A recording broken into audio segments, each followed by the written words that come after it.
Hi, I'm Roy Smalley. I'm the Health and Safety Officer at Mayville Fire Department, and I'm here to talk to you today about using multi-gas meters. Important that you know how these multi-gas meters work and how to read them because poor or misinterpreted readings can lead to bad operational decisions. Some of the things we'll talk about today are being able to describe the characteristics of these multi-gas meters, and being able to describe the procedure to use a multi-gas meter as outlined in your skill drill sheet 15-3 in your student manual. Now, some of the information that we're going to give is generic across the board multi-gas meter information. Where there are specifics I can give you about our meters, I will plug that in. Now, no one device we use can detect every hazard we could be exposed to, but a 4-gas meter is great because it can detect several hazards at the same time. These instruments are sometimes known as 3-gas or 4-gas meters. Ours are 4-gas meters, and they're specifically set up to be able to detect oxygen, carbon monoxide, hydrogen sulfide, and flammable gas, which is a pretty common arrangement in the fire service. You'll probably see that pretty much across the board. These units are good not only for detecting gas at, say, fire scene overhaul, or when you're called out for a specific gas problem like natural gas or carbon monoxide, but they're also great in confined space incidents because they detect the presence of oxygen and oxygen levels. So they can tell you whether that oxygen level is getting down to dangerous levels. They have electrochemical sensors that are installed which detect the presence of the specific gases that you're looking for. And sometimes these sensors will have a shelf life of as little as 1 to 1.5 years. Ours are specifically rated by the manufacturer for a sensor life of at least 4 years. So every 4 years or so, we'll have to send it back to our manufacturer to be serviced. Our units will self-test during a power on to make sure that those sensors are working, that they're present, and it'll check to see whether their end of life is approaching and let us know in advance so we know when we're going to have to send them in before it actually happens. You should know when you're using these that other gases in the area can react with your electrochemical sensors and give you false readings. Hydrogen gas, for example, is often given off during lithium-ion battery charging and can give false carbon monoxide readings on those electrical chemical sensors. And nitric oxide, which is a byproduct of ammonia oxidation, also can give false carbon monoxide and hydrogen sulfide readings. So it pays to know what is in your environment that you're reading and metering, and adjust your operations accordingly. And we'll talk about that more specifically in a bit. So using the meters, of course, you want to turn the unit on and let it warm up. A few minutes is sufficient, up to 5 it could take. Ours are ready pretty quick. And then while it's powering on, you want to make sure that the battery has sufficient life for the operational period. Our fully charged meters have a 24-hour nominal rating. That could vary based on ambient temperature. In really cold temperatures below 0, it could reduce your running time by half. That meter should be stored with a fully charged battery according to our SOG 308.3. All of our instruments should be stored in operating condition. So if it's not fully charged, make sure it is before you put it back. While it's self-testing and powering on, you want to review those alarm limits. It'll show you what the alarm limits are set at for low alarms and high alarms. And then the meter will give you a visual and an auditory alarm based on those limits. Those limits and the notifications are set by the factory on our meters. They'll be displayed during the power on self-test. We can change them, but we typically won't. So don't try to change those without speaking with an officer first.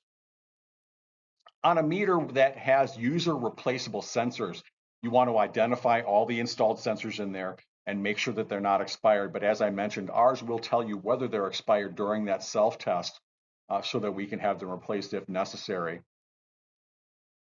And you want to understand not only what types of gases and vapors could cause false readings, but what types of gases and vapors can harm or destroy your sensors.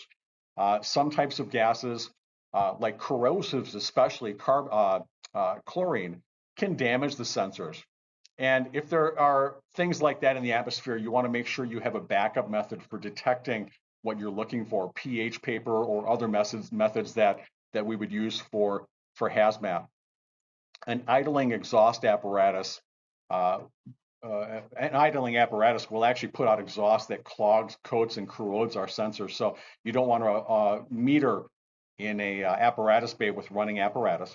Silicone vapors from, say, WD-40 or car wax or tire shine can damage our sensors, as well as vapors from combustible liquids like gasoline. So you want to make sure you're always storing the meter inside a crew cab and not in an external compartment to extend the battery and the sensor life. You also want to take care when you're using them that you don't pull liquids into the meters, especially the intake. That can damage the device itself. It's meant to sample air and not liquid. That goes also for environments where there is a visible mist or dust hanging in the air. Pulling that in through the air inlet can cause damage to your meter. So you want to have a backup method for metering in that case. After your unit has finished powering up and self-testing, it'll give you the option to do a fresh air calibration and zero out the unit. Zeroing out your meter is kind of like zeroing out a scale. It sets what normal is, and then it'll compare that fresh air normal to an ideal H atmosphere that you want to meter to check for the presence of toxic gases. You can bypass that fresh air calibration, and you should if you're not in a fresh air environment. And it'll then just use the base that was set during the last fresh air calibration. And you'll see how to do that when we get into our hands-on portion of this lesson.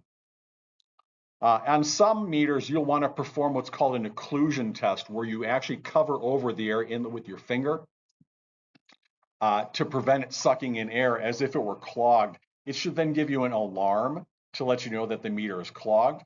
Ours have a feature that prevents occlusion to keep the meters from getting clogged, so you won't be able to manually occlude on ours. And then after you've done that and powered it up and fresh air calibrated it, we're going to do what's called a bump test. A bump test is a field test that we do daily to make sure that the sensors are functioning and can detect the gases that we expect to see, versus a calibration, which is done less frequently, usually once a month. And that's what verifies the sensors are accurately detecting those gases at specific levels. And we'll see how to do a bump test once we get into our hands-on portion of this lesson. So in essence, using a bump test will let you make sure the unit is seeing what it's supposed to see on a daily basis. After that bump test, we'll let the device reset, return to a fresh air state, and then review those alarm levels and record the information that we just did in a log, record that test information. Our SOG 308.6 requires us to log every time we bump or calibrate test our meter. So you want to make sure that you do that. And then after you do that, you want to review any other device functions. Make sure that the backlight's working. We can do data logging with our meters, which involves connecting it to a PC to download all the data. For right now, we only do manual logging rather than PC-based data logging. And if the battery is low, it should be giving you a low battery alarm, in which case you should be connecting it to charge up and then put it back into service fully charged. After metering at a scene, we may need to decontaminate the meter, especially if it gets dirty. In that case, we want to make sure that we're never ever using alcohol wipes, hand sanitizers, or solvents to clean it off. Those can get in and damage the sensors. So if there's dust or debris or dirt on there, you want to use a dry, soft bristled brush to brush off any dust or dirt. And then after that's done, use a plain damp cloth, no soap or anything, just to wipe that down really well, get any remaining residue off. Don't use any cleaning agents. Many of those cleaning agents will contain silicone or other things that can damage those sensors. And if the meter has been exposed to water and gotten wet, just turn it sensor side down, gently shake that water out and off of the sensor area and use a dry cloth to clean that up. After that, you can do your monitoring and detection. So a review of what we've covered. You should at this point be able to describe the general characteristics of a multi-gas meter, and you should be able to describe the general procedure for using this multi-gas meter as outlined in your skill drill sheet 15-3. Our next lecture will be involving hands-on, and we'll show you how to do a bump test.